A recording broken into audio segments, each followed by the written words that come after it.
आपण सभा लवकर पूर्ण बसून घ्या, विनंती सर्वांना. आपल्या सर्वांचं अर्धदैवत छत्रपती शिवाजी महाराजांच्या पवित्र स्मृतीला अभिवादन करतो.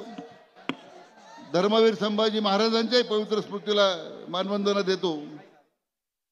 आपल्या भारतीय घटनेचे शिल्पकार भारतरत्न डॉक्टर बाबासाहेब आंबेडकर यांनाही मानवंदना देतो.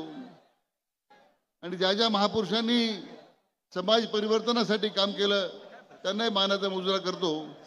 आणि आज डॉक्टर सुजय यांच्या उमेदवारी अर्ज भरण्यासाठी आज उपस्थित झालेले आपल्या राज्याचे लाडके मुख्यमंत्री माननीय एकनाथ शिंदे साहेब, आमचे नेते आणि राज्याचे लाडके उपमुख्यमंत्री माननीय देवेंद्रजी फडणवीस साहेब, मंत्रिमंडळातील माजी सहकारी दीपकराव केसरकर, प्रवीणजी दरेकर, माननीय आमदार राम शिंदे साहेब, आमदार मोनिकाताई राजाळे, त्याचप्रमाणे माजी मंत्री मान्य शिवाजीराव कर्डिले, अरुण काका, संग्राम भैया जगताप, इतर सर्व व्यासपीठावर उपस्थित शिवसेनेचे जिल्हा प्रमुख बाबू शेठ, नगर शहराचे जिल्ह्याचे भाजपचे अध्यक्ष अभयजी आगरकर, जिल्ह्याचे अध्यक्ष भारतीय जनता पक्षाचे माननीय दिलीपराव भालसिंग, सर्व मनसेचे आमचे शिंदे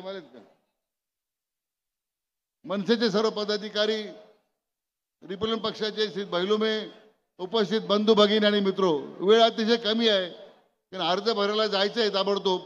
म्हणून मी आपल्या सर्वांच्या वतीने माननीय मुख्यमंत्री महोदयांचं, माननीय उपमुख्यमंत्री महोदयांचं मनपूर्वक स्वागत करतो.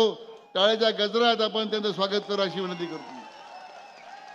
डॉक्टर सुजय यांचा अर्ज भरायचा असल्यामुळे मी अधिक वेळ घेणार नाही. आणि आपण सुद्धा मोठ्या संख्येनं तालुक्यातून अर्ज भरण्यासाठी आलात. मी तुमचं सर्वांचं मनापासून स्वागत करतो, आपल्याला धन्यवाद देतो. आज अहिल्यानगरी या लोकसभेच्या निवडणुकीमध्ये डॉक्टर सुजय या ठिकाणी उभे आहेत. आपल्या सर्वांचे आशीर्वाद त्याला हवेत, आपल्या सर्वांच्या शुभेच्छा त्याला आहेत.